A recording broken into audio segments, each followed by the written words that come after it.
Hi friends, Living Fit with Laura on this beautiful, beautiful day. Let's say the prayer with me. This is the day my Lord has made.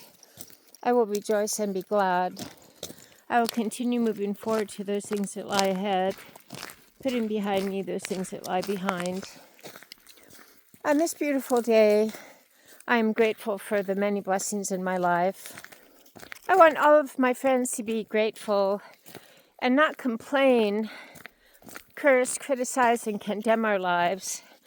I'm just now recently able to do a little exercise after my November 26th glaucoma surgery in my right eye. So after glaucoma surgery, I couldn't bend, for example, bending over to pet the dog, bending over to put my shoes on.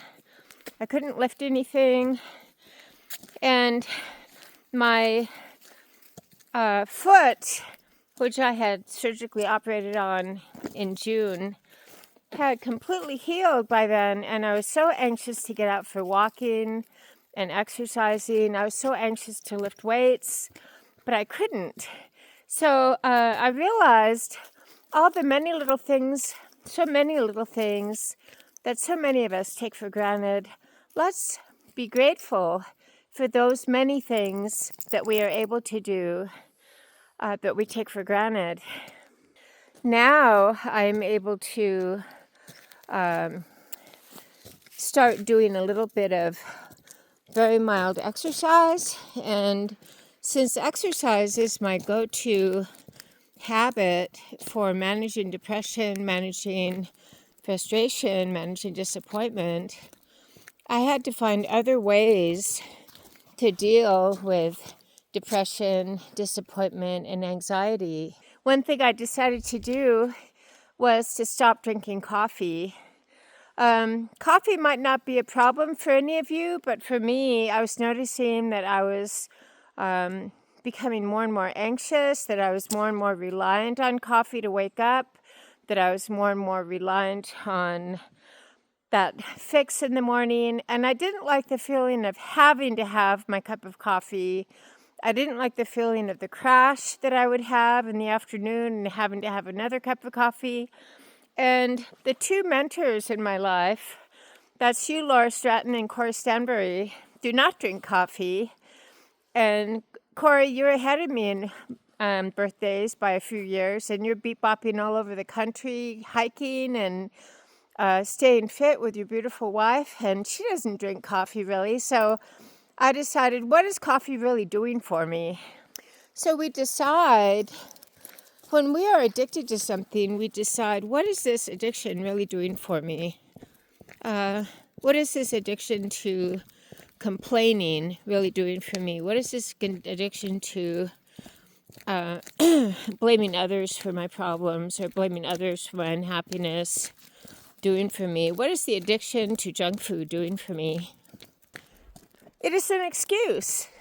It's an excuse to not experience life without the crutch. I'd like to encourage my friends to ditch the crutches.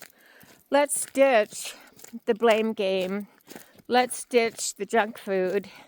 Let's see, aren't you curious to see what your body and mind would feel like, your life would be like without those 30 pounds, without the junk food, without the need to get wasted, without the need to drink, without the need to gorge and binge. It is a very refreshing, freeing way of life, indeed. I want us all to be addicted to peace. I want us all to be addicted to God. God is the source of peace. He is the creator of our faith. He is our Savior. Food is not our Savior. Alcohol, drugs, other people, idyllic circumstance, quote unquote, are not our Savior. We have peace right here, right now, by the decision to focus off ourselves and onto our living Savior. And He enables us to freely forgive, step out of the little me bubble and realize there's a big, beautiful world outside of what this culture offers. So Living Fit with Laura on this beautiful, beautiful day, ditching our excuses, ditching our addictions, and recognizing that we have freedom outside those addictions and that we can feel better. Have an amazing day with me, Living Fit with Laura. I'm proud of you. Keep it up.